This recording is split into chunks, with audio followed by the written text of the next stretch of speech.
जय माता दी दोस्तों, आप सब कैसे हैं। मैं भाविनी अपने चैनल में आप सभी का एक बार फिर से स्वागत करती हूँ। आशा करती हूँ आप सब स्वस्थ और सुरक्षित होंगे। आप सभी को दीपावली की बहुत बहुत शुभकामनाएं। तो इस वीडियो में मैं आपसे शेयर करने जा रही हूँ दीपावली की संपूर्ण पूजा विधि, पूजन सामग्री का वीडियो मैंने बनाया है। मैं डिस्क्रिप्शन बॉक्स में लिंक डाल दूंगी, आप वहां से ले सकते हैं। मेरे चैनल पे आप जाके ले सकते हैं। वीडियो मैंने बनाया है वो भी आप मेरे चैनल पे जाके देख सकते हैं। तो दीपावली की पूजा हम किस तरह से करेंगे जिससे कि माँ लक्ष्मी प्रसन्न हो, हमें आशीर्वाद हो, घर में धान्य धान्य बना रहे। तो सबसे पहले हम जहाँ पे चौकी रखेंगे वहां पर सामने हम रंगोली बना लेंगे, क्योंकि दीपावली रंगोली का त्यौहार भी माना जाता है, दीपों का त्यौहार माना जाता है। एक चौकी लेंगे, उस पर लाल रंग का इस तरह से कपड़ा बिछाएंगे, फिर अपने आप को शुद्ध करेंगे, आचमनी लेंगे, जो स्थान है उसको शुद्ध करेंगे, जो भी सामान रखा है, सामग्री है, पूजन सामग्री, उसको शुद्ध करेंगे। अब उसके बाद हम आसनी बिछाएंगे और इस आसनी पे ही हमें गणेश लक्ष्मी जी को स्थापित करना है। तो इस तरह से माँ लक्ष्मी और गणेश जी की फोटो है उसे स्थापित करेंगे। बहुत सारी लोग गणेश लक्ष्मी और माँ सरस्वती की भी फोटो आती है साथ में, उसे भी आप स्थापित कर सकते हैं। गणेश और लक्ष्मी जी को स्थापित करेंगे, फिर इस तरह से चौकी पे अष्टदल कमल बनाएंगे और कलश स्थापना करेंगे। कलश स्थापना के लिए मैंने पीतल का कलश लिया है, उसमें जो है जल डाला है, अक्षत कुमकुम रोरी फूल डाला है, 1 रुपए का सिक्का डाला है, पान के पत्ते लगाए हैं, उसके ऊपर चावल से भरा हुआ इस तरह से पात्र रखेंगे। इसके बाद कलश पे हम स्वस्तिक बनाएंगे। स्वस्तिक बहुत ही शुभ माना जाता है। वैसे भी दीपावली की पूजा में स्वस्तिक का बहुत ही ज्यादा महत्व माना जाता है। ऐसा माना जाता है कि स्वस्तिक बनाने से माँ लक्ष्मी बहुत ही जल्दी प्रसन्न होती हैं। तो ये देखिए, इस पे स्वस्तिक बनाएंगे और मैंने सरस्वती माँ को भी स्थापित किया है। अगर आपकी फोटो में सरस्वती माँ है, गणेश लक्ष्मी और सरस्वती माँ है, तो अलग से स्थापित करने की जरूरत नहीं है। चूंकि मेरी फोटो में नहीं है इसलिए मैंने माँ सरस्वती को अलग से स्थापित किया है। कलश के ऊपर नारियल रखेंगे, नारियल पे आपके ऊपर आप लाल रंग का कपड़ा लगा देंगे, नहीं है तो आप कलावा या रक्षा सूत्र भी लगा सकते हैं। कलश पे भी टीका लगाएंगे। तो माँ सरस्वती की भी पूजा की जाती है इस दिन, दीपावली के दिन। अब इसके बाद इस तरह से 16 जगह चावल रखेंगे। इसको षोडशोपचार पूजा कहते हैं, जिसमें माँ को 16 वस्तुएं अर्पित की जाती हैं। तो इस तरह से 16 जगह हम चावल बनाएंगे और उस पे हल्दी कुमकुम लगाएंगे। माँ लक्ष्मी के पैर है, रेड कलर के भी चिपकाने वाले पैर भी आते हैं। इस तरह से मिट्टी का पैर है, इसमें हम आलता लगाएंगे। तो माँ लक्ष्मी के पैरों में आलता लगाने का भी विशेष महत्व माना जाता है, बहुत ही ज्यादा शुभ माना जाता है। और इस तरह से पैरों को हमेशा अंदर की ओर आते हुए रखना चाहिए। पैरों को सामने जाते हुए कभी भी नहीं रखना चाहिए। जहां पे भी लक्ष्मी जी के पैर लगाए वहां पर अंदर, घर के अंदर आते हुए या पूजा स्थल पर आते हुए पैर की दिशा होनी चाहिए। सामने स्वस्तिक लगाया है, उसमें श्रीयंत्र है। अब पूजा करेंगे। सबसे पहले गणेश भगवान जी को जल चढ़ाएंगे, कुमकुम लगाएंगे, माँ लक्ष्मी को लगाएंगे, माँ सरस्वती को लगाएंगे, कुमकुम अक्षत हल्दी लगाएंगे, माँ को सिंदूर लगाएंगे। तो इस तरह से सच्चे मन से माँ लक्ष्मी की हमें पूजा करनी है। माँ लक्ष्मी बहुत जल्दी प्रसन्न हो जाती हैं। छोटी छोटी बातों का हमें ध्यान रखना है। पूजा के समय माँ सरस्वती की पूजा जरूर की जाती है। बच्चों को बुक्स लेके, अपनी किताब लेके ज़रूर बैठा के बोलना चाहिए पढ़ें। जो भी सब्जेक्ट में कमज़ोर हैं उस सब्जेक्ट को ज़रूर पढ़ें। तो इससे माना जाता है कि बच्चों में कंसंट्रेशन बढ़ता है, पढ़ाई के प्रति उनकी जागरूकता बढ़ती है और बच्चे पढ़ाई में अच्छे होते हैं। अखंड ज्योति आप जलाना चाहते हैं तो इस तरह से नीचे चावल का आसन देंगे या अष्टदल कमल बनाएंगे, उसके ऊपर अखंड ज्योति रखेंगे, रात भर जलती रहेगी।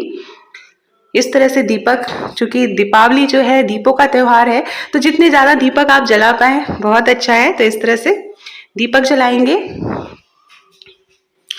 दीपक जलाने के बाद फल फूल चढ़ाएंगे, माला चढ़ाएंगे, वस्त्र पहनाएंगे, गणेश भगवान जी को दुर्वा चढ़ाएंगे। हल्दी की गांठ शुभ मानी जाती है, गणेश भगवान जी को चढ़ाएंगे। जनेऊ चढ़ाएंगे। जनेऊ को पीले हल्दी जरूर लगा लें, तब जनेऊ चढ़ाएं। फूल चढ़ाएंगे। माँ लक्ष्मी को फूल चढ़ाएंगे, पीछे फोटो है उसको फूल अर्पित करेंगे, कलश पे फूल अर्पित करेंगे, माँ सरस्वती को फूल अर्पित करेंगे। तो इस तरह से जो जो चीजें यहाँ पे आपने स्थापित करी हैं सभी जगह फूल चढ़ाएंगे इस तरह से। तो दीपावली जो है दीपों का त्योहार माना जाता है और माँ लक्ष्मी का प्रतीक माना जाता है। माँ लक्ष्मी की सच्चे मन से पूजा करने से हमारी जो भी मनोकामना या इच्छा होती है वो जरूर पूर्ण होती है। इसके बाद हमें फल चढ़ाना है, इस तरह से माला पहनाएंगे। जो स्वस्तिक है उसकी भी पूजा करेंगे। आपने जो स्वस्तिक लगाया है या श्रीयंत्र अगर आपको मिल पाए तो माँ लक्ष्मी को श्रीयंत्र अति प्रिय है तो आप श्रीयंत्र की जरूर पूजा करें। माँ लक्ष्मी को श्रृंगार का सामान चढ़ाएंगे, बिंदी चढ़ाएंगे, माँ को सिंदूर चढ़ाएंगे। तो इस तरह से पूजा की जाती है। सरल तरीका है, आप जो भी चीजें आसानी से उपलब्ध हो पाए उसी से पूजा करेंगे। ये देखिए कमल का फूल मुझे मिला है, तो कमल का फूल माँ लक्ष्मी को बहुत ही ज्यादा प्रिय है, तो कमल का फूल आप जरूर चढ़ाएं अगर आपको मिल पाए आसानी से, तो इससे माँ लक्ष्मी जरूर प्रसन्न होती हैं। और दीपावली के आसपास कमल का फूल जरूर मिल जाता है। सिंदूर चढ़ाएंगे, इसके बाद फल चढ़ाएंगे, जो भी आपने नैवेद्य बना के रखा है वो चढ़ाएंगे। पान का पत्ता लेंगे, उसमें इलायची सुपारी रखेंगे और इस तरह से पान के पत्ते को मोड़ के इसके बाद इसमें लौंग लगा देंगे और गणेश भगवान जी को अर्पित करेंगे इस तरह से। तो आप सभी को, अगर आप मेरे चैनल पर नए आए हैं तो मेरे चैनल को प्लीज सब्सक्राइब कर लीजिएगा। ये देखिए इसमें कमल गट्टा है, कौड़ी है, गोमती चक्र है और धनिया है। ये सारी चीजें धन्य धान्य से परिपूर्ण रहने के लिए माँ लक्ष्मी को अर्पित की जाती हैं। तो ये 4 चीजें जरूर माँ लक्ष्मी को अर्पित करें पूजा के दिन। किसी भी पूजा की दुकान पर आसानी से ये सारी चीजें दिवाली के समय मिल जाती हैं। ये देखिए ये खजाना पोटली है, इसमें कमल गट्टा, गोमती चक्र, कौड़ियाँ, ये सारी चीजें हैं और इसको भी माँ लक्ष्मी को अर्पित करेंगे। बाद में इन कौड़ियों को की एक पोटली बना के आप उसे अपनी तिजोरी या लॉकर जहाँ पे है वहां पे रख देंगे। तो ऐसा माना जाता है कभी भी धन की कमी नहीं होती है। भगवान गणेश को वस्त्र पहनाएंगे पीले रंग का, माँ लक्ष्मी को लाल रंग का वस्त्र पहनाएंगे इस तरह से। फल चढ़ाएंगे, सब चीज छुआ के रख देते हैं।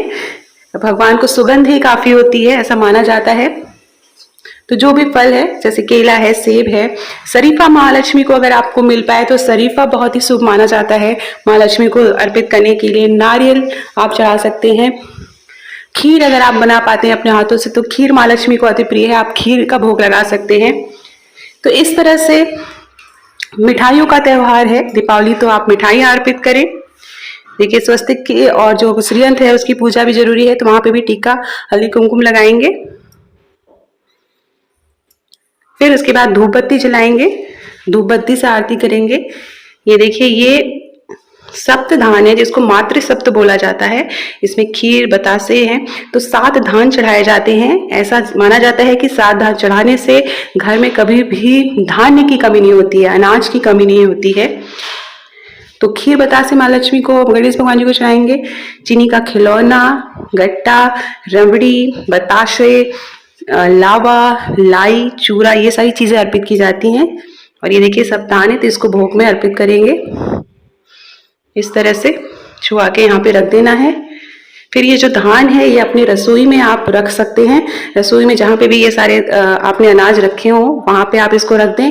ऐसा माना जाता है कि रसोई में कभी भी अनाज की कमी नहीं होती है, मां अन्नपूर्णा का वास होता है रसोई में।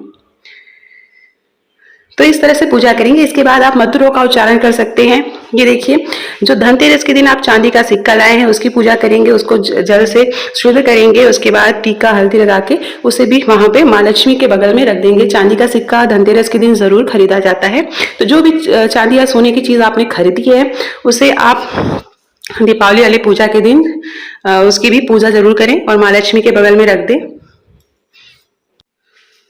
उसके बाद कुछ रुपए जो कि अगर आपको नई नोट मिल पाए तो वो भी माँ लक्ष्मी को जरूर चढ़ाएं, तो वो अर्पित करेंगे। इसके बाद मंत्रों का उच्चारण करेंगे, श्री सुक्तम का पाठ करेंगे, लक्ष्मी जी के अगर आपको 108 नाम आते हैं उसका उच्चारण करेंगे। तो इस तरह से हमें पूजा करनी है।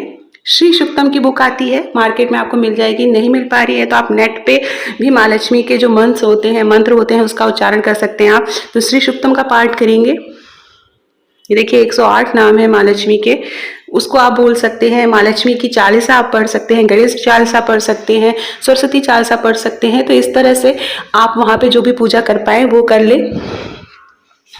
उसके बाद हमें आरती करनी रहती है। ये देखिए आरती में गणेश भगवान जी की आरती करेंगे, माँ लक्ष्मी की आरती करेंगे, माँ सरस्वती की आरती करेंगे। आरती करने के बाद वहाँ पे आरती रख देंगे, जल से छिड़काव करेंगे, फिर आरती सभी सदस्यों को देंगे, घर के सभी सदस्यों को आरती देंगे। तो पूजा सब लोग मिल के करें, घर में बच्चों को शामिल करें, बड़े बुजुर्गों को शामिल करें, पूजा सब लोग मिल के करेंगे। इसके बाद आरती देने के बाद क्षमा प्रार्थना करेंगे कि कोई भी भूल चूक हुई हो तो माँ हमें माफ करिएगा, कोई भी भूल चूक हुई हो तो माफ करिएगा। क्षमा प्रार्थना का मंत्र भी होता है, अगर आप पढ़ पाए तो, अपराध सहस्त्राणि क्रियन्ते हरनिश मया, इस तरह से क्षमा प्रार्थना का पाठ भी होता है, तो आप वो कर सकते हैं या आप सिंपल इस तरह से कर सकते हैं। अब फिर क्या करना है, हमें नीचे एक दीपक जलाना है और इस तरह की घंटी आती है, इसको ऊपर से ढक देना है। तो इसमें जो काजल बनता है उसको अगले दिन आप अपने बच्चों और घर के सभी लोग जरूर लगाएं, बहुत ही शुभ माना जाता है। तो ये एक तरह का उपाय है। तो इस तरह से हम माँ लक्ष्मी की पूजा करते हैं। तो इस तरह से पूजा करने से घर में धन धान्य की कभी भी कमी नहीं होती है, माँ लक्ष्मी प्रसन्न होती हैं। देखिए पूजा की विधि कोई भी हो, सबका पूजा करने का तरीका अलग अलग होता है। बस सच्चे मन और श्रद्धा से हमें पूजा करनी चाहिए। जो भी चीज़ें आसानी से उपलब्ध हो पाए उसी से हमको पूजा करनी है। अगले दिन हमें चौकी उठानी रहती है। वैसे हमारे यहाँ जब जो है भाई दूज वाले दिन यहाँ से चौकी हटाई जाती है। तो जो भी गणेश लक्ष्मी जी हैं उनको आप यथासंभव अपने स्थान पर रख दें। जो नारियल है उसको आप प्रसाद के रूप में रख सकते हैं या इस नारियल को अपने लॉकर और तिजोरी में रख सकते हैं। जो कौड़ियाँ हैं जैसा मैंने बताया उसे भी एक पोटली बना के अपने लॉकर या तिजोरी में रखेंगे। फल फूल को हम विसर्जित कर देंगे, जल आप किसी क्यारी में डाल देंगे। जो प्रसाद है वो सारे लोग घर के ग्रहण करेंगे। ये जो चावल है आप इसको चिड़ियों को डाल सकते हैं या पंडित जी को दान कर सकते हैं। तो इस तरह से हम सारी चीज़ें जो है चौकी हटाएंगे और सारी चीज़ें करेंगे। तो एक बार फिर से अगर आपको मेरा वीडियो पसंद आ रहा हो और आप मेरे चैनल पर पहली बार आए हैं तो प्लीज़ मेरे चैनल को सब्सक्राइब कर लीजिए।